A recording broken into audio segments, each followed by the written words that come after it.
Donc, vous continuez à nous dire, professeur, que, pour être très clair, que l'hydroxychloroquine, ça marche. Monsieur Morandini, écoutez-moi une seconde. Je vais essayer de vous redire quelque chose. Vous avez assisté à la plus grande escroquerie que je n'ai jamais vue de ma vie avec la toxicité de l'hydroxychloroquine. Vous l'avez vu, ça. Et ça devrait vous poser la question de savoir, mais attendez, est-ce qu'on me ment ou est-ce qu'il n'y a que là-dessus qu'on me roule dans la farine? Vous devriez vous poser. Et je suis sidéré qu'on ne se la pose pas. Ça n'est jamais arrivé, un truc pareil. Jamais.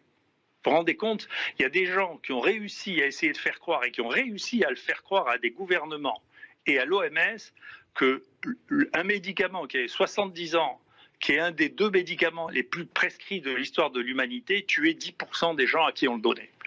Comment, vous comprenez pourquoi, je ne sais pas, quand j'étais jeune, on m'a raconté les plus grandes bêtises, on me disait, vous savez, la Tour Eiffel a été vendue 17 fois à des ferrailleurs. Ben, je comprends comment on peut l'avoir parce qu'on voit comment on vous a vendu la toxicité de la chloroquine et je reconnais que c'est hallucinant. Si vous me demandez comment on peut expliquer ça, je n'en sais rien, je ne peux pas le comprendre.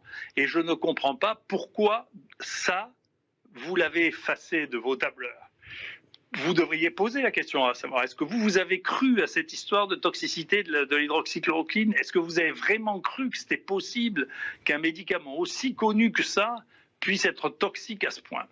Et comment un journal comme le Lancet, qui devait avoir 3 ou 4 éditeurs, 5 reviewers, a pu laisser passer une chose pareille et quelque chose qui doit amener à réfléchir sur l'état de notre société. Parce que ça, c'est profondément l'état de notre société qu'on peut berner à un point incroyable et qui est si facile à berner qu'elle a oublié, il y a 5 minutes après, qu'elle a été bernée d'une manière absolument incroyable. J'ai bien compris ça, professeur, mais je me permets de vous reposer ma question parce que vous n'avez pas répondu. Est-ce que l'hydroxychloroquine, vous continuez à nous dire que ça marche contre la Covid-19?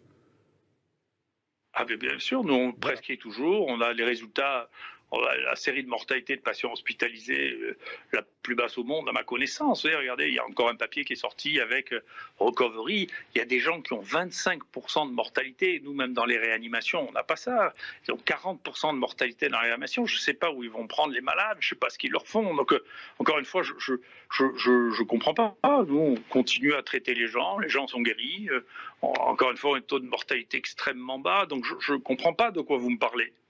Et d'ailleurs, vous savez bien que si vous êtes malade, vous voulez que je vous dise quelque chose, monsieur Morandini, j'ai une très grosse expérience. Si vous êtes malade, la semaine prochaine, vous allez m'appeler.